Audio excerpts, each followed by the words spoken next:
Bienvenidos a esta producción de Con la Tuya y la Izquierda Diario. Hoy nos juntamos acá para tener una primera conversación, un primer debate acerca de la situación política y económica actual. Estas últimas semanas hubo numerosos despidos en el marco de un ajuste que viene llevando adelante el gobierno, entonces propusimos esta serie de encuentros para empezar a debatir sobre estas cuestiones. Hoy nos juntamos con Luca Bonfante, militante de la Juventud del PTS y secretario del CEFIL de la Universidad de Buenos Aires, Ale Bercelino, trabajadora de SIAM, también militante del PTS, Carlos Titín Moreira, militante setentista, y yo soy Nadia y soy docente de nivel medio y superior. ¿Cómo andan? ¿Todo bien? Hola. ¿Todo bien? Bueno, ahora vamos a ver un video de una intervención de Miriam Bregman en el Congreso. Por eso hablan del curro de los derechos humanos como Macri. Por eso. Porque quieren, en esos planes que dicen que en 100 horas van a resolver la situación económica de la Argentina, quieren aplastar a la clase trabajadora. Y no lo vamos a permitir, por eso lo vamos a denunciar y por eso no me vas a callar. Por eso no me vas a callar. Porque estamos hablando del presente, porque estamos hablando de lo que pasa hoy, porque quieren construir un sentido común de derecha y por eso discuten que fueron 30.000. Saben que quienes exigimos históricamente la lista de los detenidos desaparecidos somos nosotros, somos nosotras, con las madres, con las abuelas, con los familiares, con los hijos y con las hijas.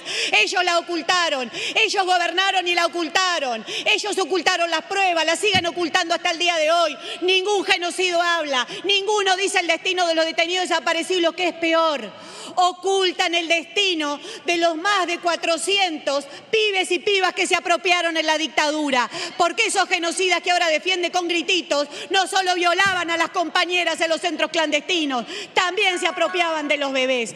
Eso es lo que están reivindicando y por eso no quiere que hable. Por eso discuten la cifra de 30.000. Discuten la cifra de 30.000 porque están dispuestos a hacerlo de nuevo, porque trabajan para las grandes patronales que se beneficiaron con este genocidio, porque trabajan para implementar un plan económico como el de Martínez de Oz. Nosotras, que luchamos permanentemente contra el ajuste de este y de todos los gobiernos, vamos a enfrentar ese negacionismo. Muchas gracias, señora presidenta. En el video que vimos recién, Miriam menciona las políticas económicas que tuvieron en ese entonces y cómo hoy en día este gobierno defiende los mismos intereses de esos empresarios. ¿Qué piensan ustedes? ¿A qué se refiere cuando menciona ese tipo de políticas? Y se refiere a que la dictadura militar aplicó un plan económico de entrega, de endeudamiento. Cuando entró la dictadura eran 7.000 millones de dólares de deuda externa y cuando se fue eran más de 45.000 millones, o sea que había endeudado y esa deuda es la que seguimos hasta el día de hoy, que se viene acrecentando permanentemente. La dictadura militar lo que vino a hacer es a liquidar a toda una generación de vanguardia de luchadores para aplicar un plan de hambre y de miseria. Yo era metalúrgico en marzo del 76 y un año después, en marzo del 77, seguía siendo metalúrgico en otra empresa, pero ganaba exactamente la mitad. En un año, los tipos liquidaron el salario a costa de meter presos, desaparecer, torturar a todo un sector de activistas. Por ejemplo, en Astillero de Santiago, yo trabajé, hay 46 compañeros detenidos, desaparecidos y asesinados. 46. Activistas, luchadores, delegados, sectores combativos. La dictadura militar necesitó liquidar a una vanguardia que había hecho el Cordobazo y había logrado la unidad obrera y popular enfrentando los planes de ajuste para aplicar un plan acorde a los que necesitaban las grandes empresas. Porque de verdad el golpe, que siempre se dice golpe cívico, militar, eclesiástico, es porque los grandes empresarios de ese país, nacionales y extranjeros, fueron los que mandaron a los militares a hacer semejante genocidio, para aplicar ese plan. La política de Milei es muy similar a la que se aplicó en aquellos años. La política económica es muy similar. Es entrega al imperialismo, apertura indiscriminada, destrucción de la industria, destrucción de puestos de trabajo. Fue la misma política de Martínez de Hoz que después va a repetir Cavallo unos años después bajo el menemismo. Esta es la tercera vez que estamos viendo una política similar.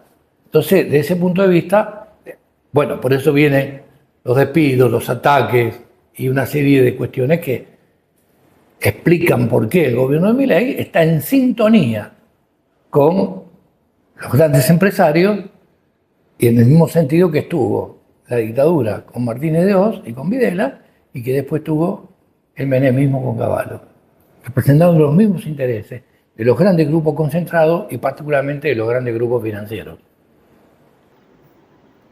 Sí, incluso, no sé si puedo meter un bocadillo, pero me quedo pensando incluso que por ese motivo, ¿no?, el gobierno se ensaña tanto, ¿no?, con los sitios de memoria, con todo lo que sea la política ligado a ese aspecto, justamente para ocultar ese pasado que cargan sobre sus espaldas, como vos bien decías, un sector empresarial importante que estaba en ese momento y que sigue estando hoy, ¿no? Porque Ledesma, la principal azucarera argentina, sigue en funciones, ¿no? Jujuy, Salta. Y así podría nombrar a un montón de sectores que, bueno, el Grupo Macri, ¿no? Esto vos hablabas recién de la deuda que aumentó.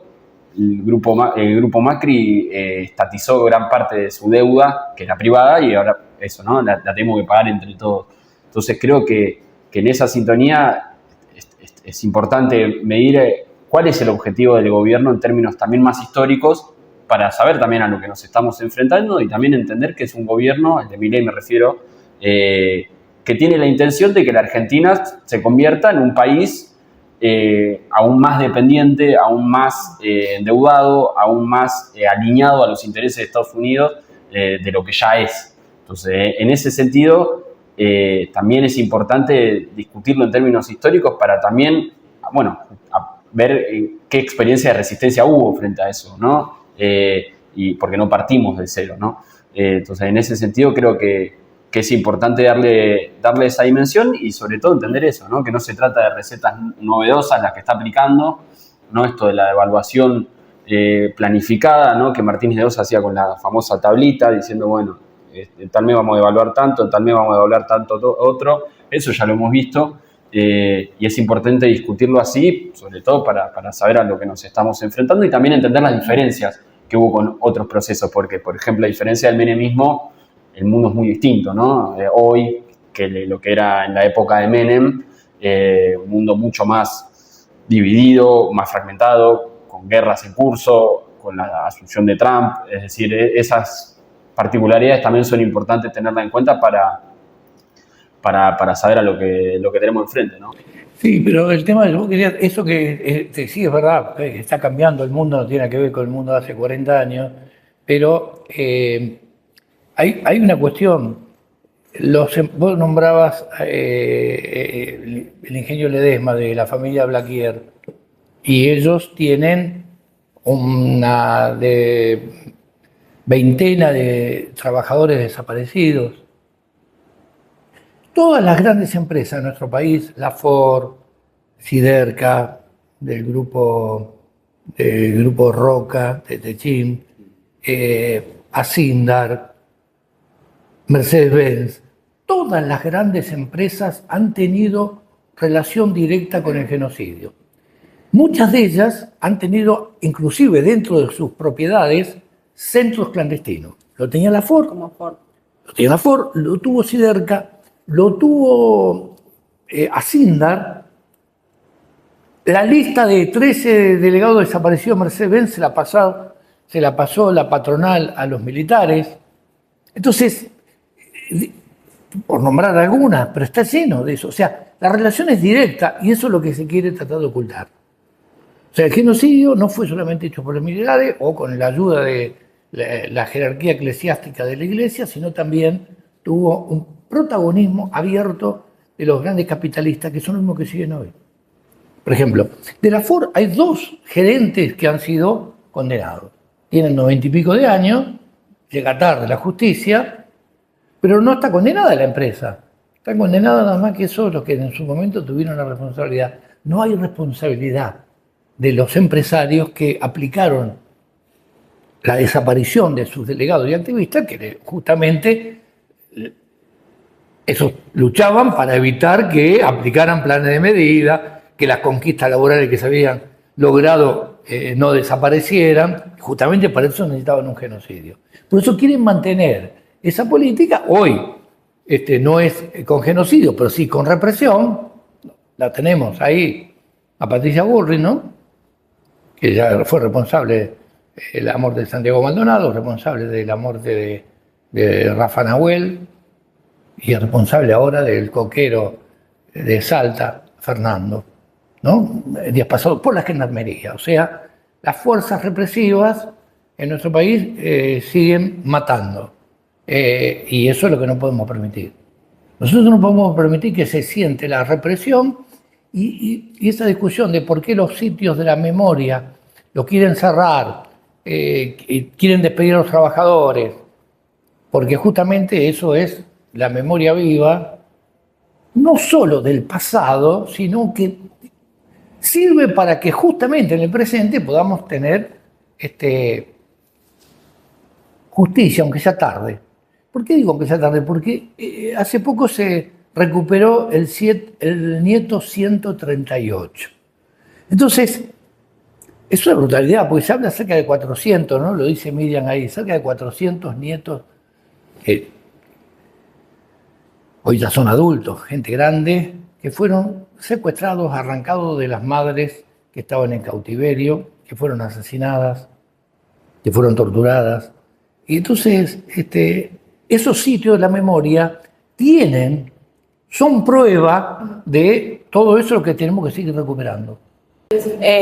No, yo quería tomar algo que dijo Luca respecto a otra cosa que decía Titín. Primero lo que decía él, que no partimos de cero, que no es que un día nos levantamos y nos aparece una historia detrás, y los sitios de memoria también lo que implican es que, nada, esto decía, vos son 138. Lo que tiene de específico y de característico un crimen de lesa humanidad es que sucede en el momento, o sea, está pasando ahora. Hay gente que hoy camina entre nosotros que no sabe su identidad, entonces no es algo que pasó y que se extingue, sino que todos los días coexistimos con esos hechos delictivos, o sea, coexistimos con que a la mamá de un alguien la secuestraron y la asesinaron, o lo que sea que haya pasado. Y los sitios de memoria lo que hacen es mantener eso vivo, en parte en ese sentido, y en parte lo que decía Titín de las empresas. A mí lo que me parece re interesante es que cuando son los juicios de Ford, que yo estuve presente en ese juicio, por ejemplo, lo que pasaba es esto: se juzga a personas individuales para también, lo que vemos hoy es que eso, él decía, no le quita responsabilidad a la empresa y le elimina la parte de sistematicidad. O sea, evita que se piense en que fue todo un plan realizado desde las patronales y se culpabiliza a uno, al gerente, al responsable de recursos humanos, a quien sea, no como si hubiera sido una decisión de la patronal a nivel nacional, porque fue Ford, fue Asindar, fue Ledesma, fueron todas coordinadas en el proceso que llevaron adelante. No es el gerente el que pasa las listas, sino que es un plan sistemático. Entonces, en ese sentido, para mí es también el ataque que se da en los sitios de memoria, desnaturalizar ese proceso. Y bueno, en estos últimos días, por ejemplo, veía que Alejandro Finocchiaro decía que ahí se podían hacer plazas, que se podían contar otras verdades, se podía, como el mensaje de la otra campana, que podíamos escuchar todas las historias, ¿no?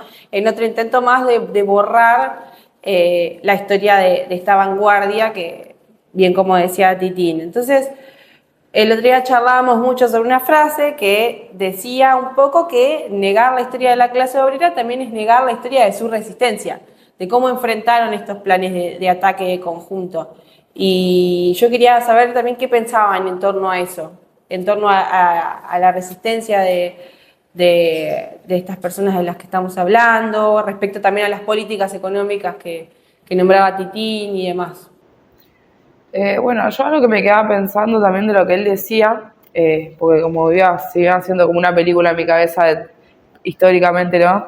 Y me quedaba mucho esto también, que hubo muchos ataques a nivel no solamente económico, sino político, y atacando los convenios colectivos para doblegar a la clase obrera previo antes del golpe. Y eso hoy lo estamos viendo también, cómo se atacan a los derechos laborales, cómo hoy la juventud prácticamente no tiene ninguna perspectiva de planificación, de decir, bueno, estudio, trabajo esto, o sea, está completamente precarizada. Si tiene la suerte de trabajar en blanco, yo lo veo, no sé, en nuestra fábrica, que aprovechan la ley bases para hacer lo que quieren, tratarlos peor de los que ya lo trataban a los contratados como material descartable. Y pensaba esto, que ¿por qué también es importante pelear por los espacios de memoria?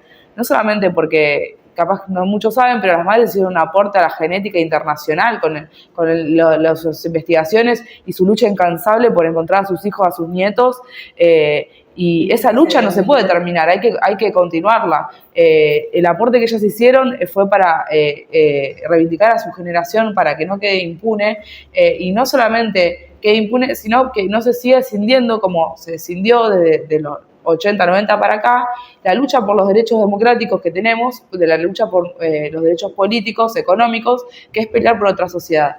Es ese hilo, esa continuidad que nos une a toda esa generación que peleó por una sociedad distinta, y que seguimos, como bien decía Tetina, enfrentando a las mismas patronales, que hoy están al frente de cambiar los convenios colectivos, que hoy están al frente del ajuste, que son las mejores servidoras del Fondo Monetario Internacional. Como decía Luca, no sabemos qué va a pasar en el mundo, por ahí hay situaciones que obligan a que a Argentina, que el FMI haga tal pedido y que se tengan que ajustar aún más. Bueno, esta gente no sabemos hasta dónde está dispuesta. Sí sabemos lo que podemos hacer nosotros como clase trabajadora, que es poder transformar todo esto. Ahora, bueno, también nos tenemos que preguntarnos, bueno, qué cosas faltaron, qué estuvo bien, qué estuvo mal de esta generación, porque realmente queremos cambiar las cosas, y enfrentar a Milei es aprender todas esas lecciones a la vez que resistimos y empezamos a pelear entre todos, porque yo noto, nosotros, por ejemplo, en nuestra fábrica tenemos distintas, digamos, ataques de la empresa o que nos quieren quitar derechos y todo. Y siempre hay una queja con los delegados, qué sé yo, pero nunca dice, bueno, los tenemos que sacar porque esto puede escalar un día de que hoy no nos quieran dar un aumento, a que mañana nos echen a todos, a que mañana señalen gente para que sea reprimida, desaparecida, lo que fuera. Todo puede escalar. Entonces hay que empezar a luchar desde ahora por estar organizados, por recuperar nuestros sindicatos, por exigir a las centrales sindicales que cumplan un rol. Porque como vimos también en los 70, muchos seccionales o dirigentes frenaban toda esa lucha y organización de las masas. Las huelgas generales que hubo en el 75, eso era una oportunidad histórica para la clase obrera para cambiar el rumbo del país. Y sin embargo, bueno, hay que pensar qué pasó, ¿no? ¿Qué rol jugaron esas direcciones sindicales? ¿Qué rol jugaron las direcciones de los partidos de esa época de la clase trabajadora? Bueno, un montón de cosas que tenemos que pensar y tiene mucho que ver con lo de Milei y cómo estamos enfrentando al gobierno ahora y qué tipo de resistencia queremos hacer. Porque pareciera de muchos sectores, en especial a los que vienen del peronismo, que bueno, tenemos que resistir y esperar a que venga otro gobierno de corte empresarial a solucionarnos la vida. Y nosotros, bueno, los revolucionarios no pensamos eso. Pensamos que hay que resistir, pero para tener una mayor creciente unidad entre los trabajadores y poder cambiar la situación.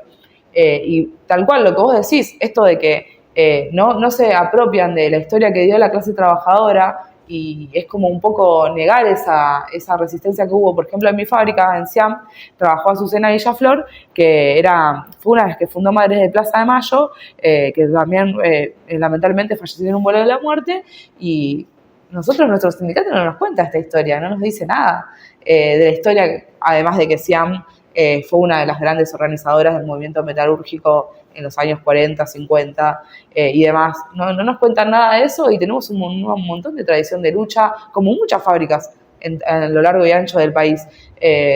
Entonces, nada, recuperar y discutir y para mí también de pelear la memoria es también defender ese hilo rojo que nos une a toda esa generación que dio su vida para transformar la realidad, que es el mismo sistema al que nos enfrentamos hoy. Eso quería tomar algo que vos dijiste recién, porque en el 75 Isabel Perón era presidenta e trató de imponer un plan económico brutal de ajuste, de desconocimiento de la paritarias, inflación, devaluación. Es un ataque brutal que fue enfrentado por los trabajadores, con una huelga muy grande.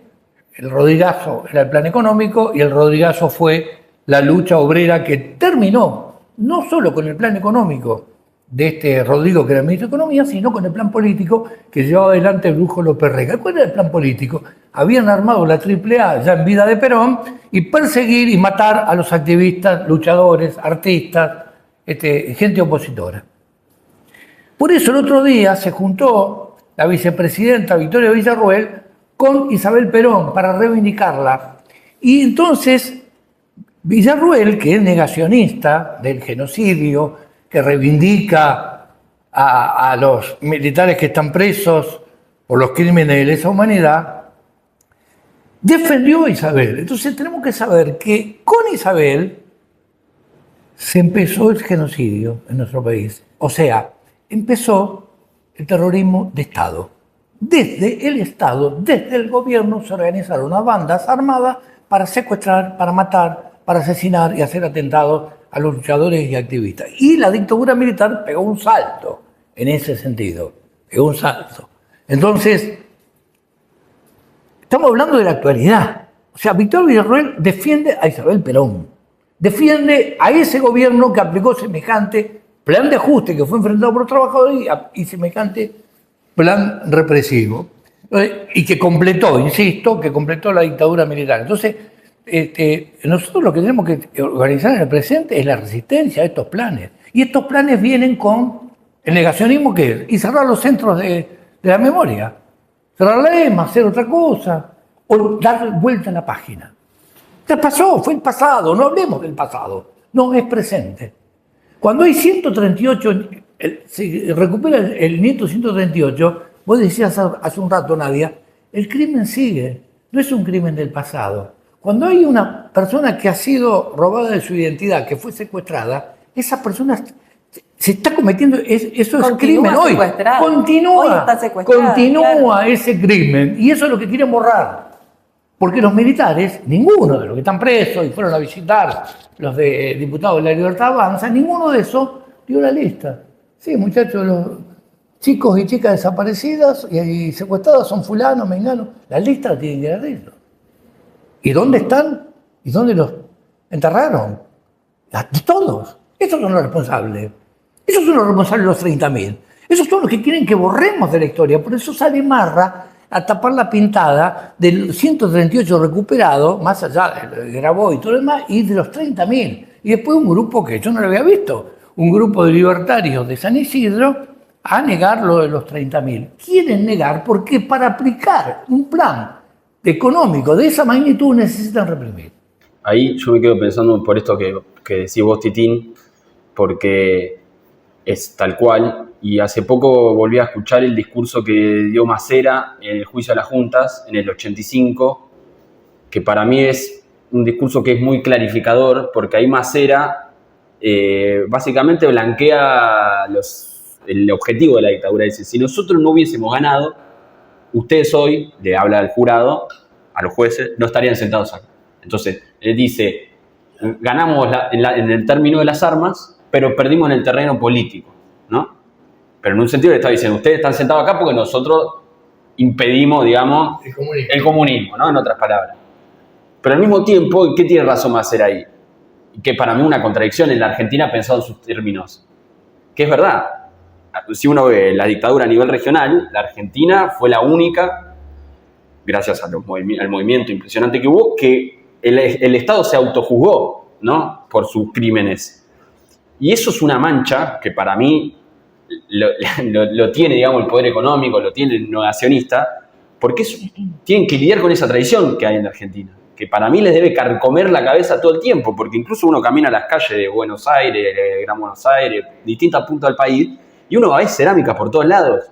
De aquí vivieron detenidos, desaparecidos, en los colegios, en los secundarios, en las universidades de todo el país, hay símbolo de la memoria permanentemente. Además de que hay 500 sitios de memoria de centros clandestinos.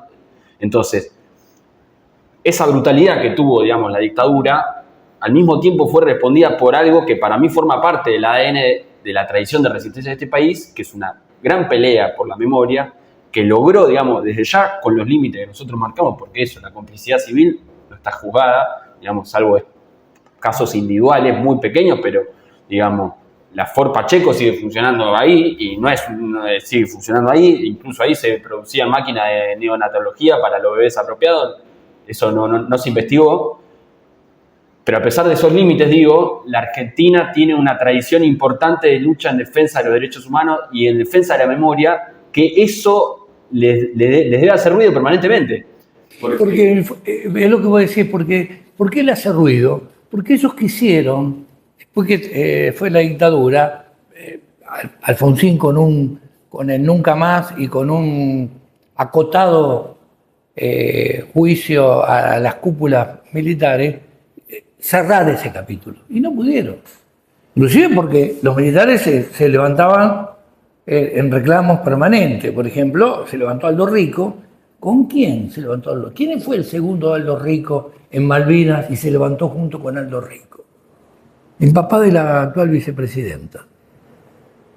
Villarruel se levantó porque fue comando junto con Aldo Rico en Malvinas y se levantó en Semana Santa junto con los militares para pedir impunidad. Entonces esa impunidad se la derrotó Menem y dio-les indulto, Alfonsín ya había dado la evidencia y había el punto final, pero siguió por abajo lo que estaba explicando Lucas, siguió por abajo esa bronca contra los militares que no solo habían hecho el genocidio, sino que habían sido derrotados en forma vergonzosa en Malvinas.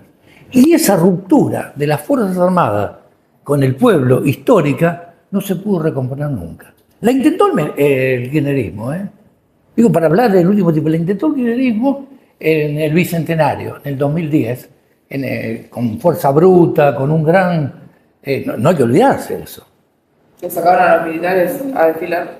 Claro, fue el primer desfile que tuvo un cierto carácter popular, pero terminó rápidamente, porque ahí vino lo del intento del 2x1, o sea, 2x1 es liberar a la mayoría de los militares que estaban presos.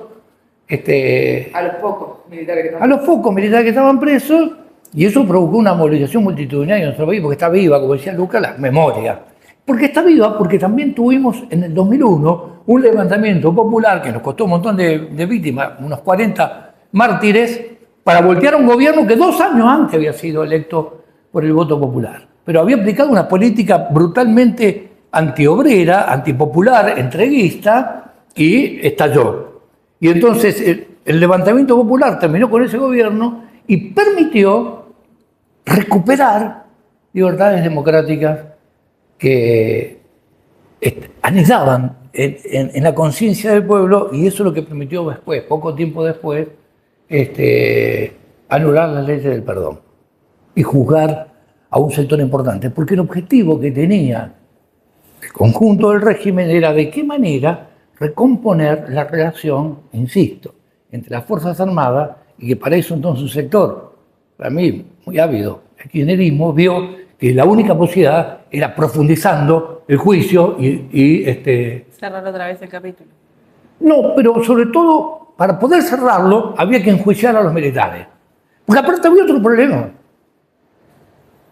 Francia había sacado ya contra Astiz, porque estaba comprobado que él había sido lo que había secuestrado a las monjitas de la iglesia Santa Cruz y que la habían tirado al río y aparecieron allá en las costas atlánticas, ahí en la valle, que Astiz era responsable de eso. Y entonces Francia le dijo, Francia iba a mandar una orden de captura de todos los militares que eran parte de la ESMA con Astiz y toda la patota. Entonces había un problema internacional. Era imposible sostenerlo a la Argentina. Por eso era a lo mejor abrir los juicios, encanarlos acá, meterlos presos, algunos, a todos, y los juicios se iban a hacer lentamente. ¿Qué es lo que pasó? ¿Qué pasó? Es una minoría. Si hay 600 campos de concentración y hay 1000 militares enjuiciados y condenados. Es imposible pensar que hay 1,5 por campo de concentración. O sea, hay 10 o 12 veces más de personas que estuvieron involucradas. Los marinos sabían todo, que la ESMA, que era uno de los centros más importantes desde el punto de vista del espacio público que ocupa, de la Escuela Mecánica de la Armada, era un lugar donde la Marina tenía secuestrada gente. Torturaba y mandaban gente ahí a matar. O no sabía el ejército que Campo de Mayo es el mayor, digo para corregir, el mayor campo de concentración de Argentina no es la ESMA, sino es Campo de Mayo. Donde ahí tenían, lo que decía Lucas hace un rato, la Mercedes donó sala de neonatología para que nacieran los bebés que estaban haciendo La maternidad, claro. la maternidad. Entonces, quiero decir, lo que recomponer, por eso lo que se hizo en el último periodo es fortalecer otras fuerzas de seguridad, no las del ejército, la marina o la aviación que tan desprestigiadas están. Entonces, la gendarmería, prefectura, pero ya tienen varios muertos encima. Prefectura tiene a Rafa Nahuel, gendarmería tiene la desaparición de Santiago Maldonado y la muerte posterior, etcétera, etcétera, etcétera. Y ahora el asesinato del coquero salteño Fernando. Entonces, digo, no ha logrado el régimen capitalista cerrar esa grieta brutal que fue el genocidio y que se mantiene con las represiones permanentemente, o como fue cuando el 2001. Entonces, desde ese punto de vista, este gobierno intenta dar una vuelta de página y es lo que tenemos que evitar. El plan que está aplicando el gobierno de Milei es un plan de apertura de las importaciones y con el dólar atrasado, el país, los empresarios prefieren importar. Bridgestone, fábrica de cubiertas, igual que Pirelli, importar, son fábricas multinacionales. Pilkington, fábrica de vidrio, también es multinacional, japonesa en este caso, importa de Brasil o de México, importa los vidrios para automóviles y no los fabrica en Argentina. Y por eso hay despidos. Entre medio de eso, aprovecha las patronales a echar a la vanguardia a los luchadores y a los activistas, que van a enfrentar los planes de ajuste, que van a enfrentar la tercerización, como decía Alejandro. Todo eso es producto de que hay un plan que es absolutamente favorable a los intereses de los grandes grupos económicos y particularmente los grandes grupos financieros. Entonces, desde ese punto de vista es similar, es atacar al corazón del movimiento obrero, y no solo el movimiento obrero, atacar también al estudiantado. Por eso, bueno, Lucas podrá contarnos mucho de las luchas terribles que hubo este año por el intento de cerrar las facultades, por el intento de financiarlas, y que en ese sentido a mí me hizo acordar los años mozos cuando habíamos logrado la unidad, claro, obreros y estudiantes unidos hacia adelante. Córdoba se mueve por otro 29, reivindicando lo que fue la lucha del cordobazo, que no fue solamente la lucha obrera, sino obrera y popular y particularmente estudiantil. La juventud estudiantil en aquellos años, que éramos estudiantes y trabajadores a la vez, logramos una unidad junto con los trabajadores para poder enfrentar a una dictadura, como era la dictadura de Onganía, y lograr voltearla. Entonces, desde ese punto de vista, esa unidad es también la que está en la memoria histórica de nuestro pueblo. Cada vez que los sectores medios, del estudiantado en particular, pero los sectores medios del país, se unen a los trabajadores, eso se convierte en una cuestión muy difícil de manejar para un régimen que nos tenía siempre separados, a los trabajadores por un lado, el estudiantado por otro. Y eso es lo que tenemos que buscar, de que se vuelva hereditario. Podemos organizar esa resistencia, o sea, ¿qué elementos tenemos nosotros los trabajadores? ¿Qué poder tenemos para organizarnos? ¿Cómo enfrentamos? Hace un rato hablábamos de... A mí me quedó muy patente cuando fue todo el conflicto universitario, que me acuerdo que se hablaba cuando de la UBA apagaba la luz. ¿Cómo se llama? El decano de la UBA. Y él, y apagaba la luz. Y paseaba por todos los canales diciendo, es terrible lo que nos está pasando, yo tengo que apagar la luz. Entonces apago la luz, ahorro, y esa era como su manera de enfrentar el ajuste. Y yo me acuerdo que lo miraba y decía, esto no puede ser. O sea, no puede ser que la manera sea turnando la luz. O sea, era Macri diciéndote que pongas el aire en 24. No, además podés prender la luz, pero si el docente cobra una migaja, está bien, puede estar la luz, pero está vacía el aula, ¿no? Claro. Entonces, igual por esa pregunta me parece que está buena, y creo que el primer paso es que los que queremos resistir, digamos que eso, como bien explicaba Titín, no solo estamos los de izquierda que queremos resistir, digamos, hay muchos trabajadores, estudiantes, jóvenes, pero que capaz se reivindican peronistas, que quieren resistir y ven que sus conducciones no lo hacen. Entonces, yo creo que el primer punto es entender que no partimos de cero, ¿no? Y en ese sentido la memoria juega un rol, ¿no? A ver, este país tiene una gran tradición de resistencia que estuvimos recapitulando a lo largo de esta conversación y está en todos los lugares, ¿no? Antes hablamos de la historia del Hospital Bonaparte, ¿no? Que se llama así por una madre de Plaza de Mayo, ¿no? De las primeras, que incluso un día de enero, pero de 1998, fue quien estuvo a la cabeza de evitar que se cierre la ESMA, ¿no? Menem había hecho un decreto para que se cierre la ESMA, que se traslade y que ese lugar se convierta en una cosa, es decir, sacándole todo su valor histórico, y ella estuvo a la cabeza de enfrentarlo, y hoy el hospital que lleva su nombre está sufriendo muchos despidos, hoy estuve ahí a la mañana, entonces yo creo que retomar los hilos de continuidad es fundamental, y sobre todo confiar en la organización desde abajo, que es permanentemente lo que no quieren hacer todas las conducciones sindicales y los centros estudiantes. Cada vez que hay una asamblea o algo que ellos sienten que se les puede ir de las manos, se asustan, ¿no? Y huyen como la peste. Entonces todo el tiempo uno ve cómo están todo el tiempo tratando de fragmentar. Entonces los estatales, los de ATE por un lado, los de UPCN por un lado, los afiliados por un lado, los no afiliados por el otro. Entonces, sortear esas divisiones, que yo creo que el año pasado en la universidad se pudo empezar a hacer parcialmente, porque empezó a haber asambleas, a pesar de la conducción de los centros estudiantes. Uno de los casos más icónicos fue lo que sucedió en la Universidad Nacional de La Matanza, donde los estudiantes en un municipio peronista de la A a la Z no solo se organizaron, sino que saltaron la reja, digamos, de la universidad y hicieron una asamblea y tomaron la facultad por primera vez en su historia. Eso pasó en varias universidades donde no tenían tradición política, que ahora la empezaron a tener. Entonces yo creo que hay que confiar mucho en la fuerza por abajo, justamente para imponerle, digamos, a las burocracias de los centros estudiantes, los sindicatos, instancias donde confluyamos entre todos, donde confluyamos los de izquierda, donde confluyamos los peronistas, donde confluyan los radicales, donde confluyan también incluso los que votaron a este gobierno pero están arrepentidos, digamos, porque eso pasaba. Por ejemplo, en la Universidad Nacional de Burlingame, una vez la asamblea la abrió un estudiante diciendo que había votado al gobierno, pero se arrepintió porque él quería estudiar en la universidad pública.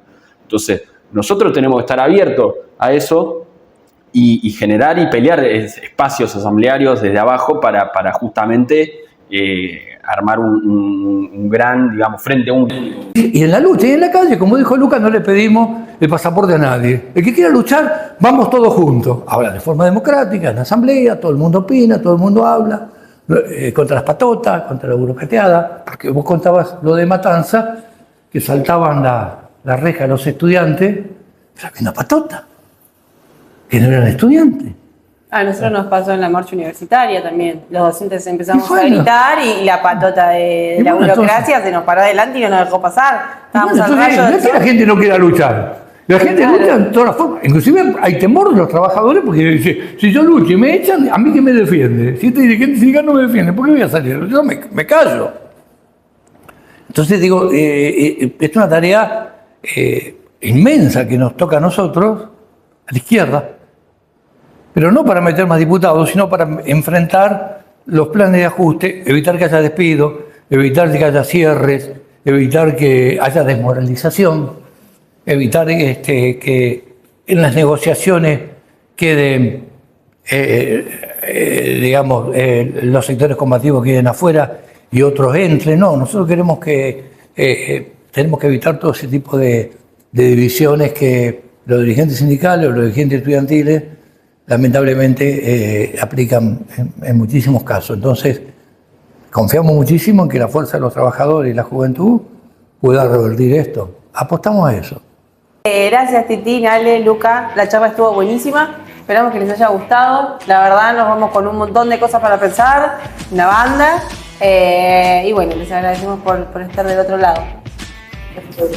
Gracias. Hasta luego.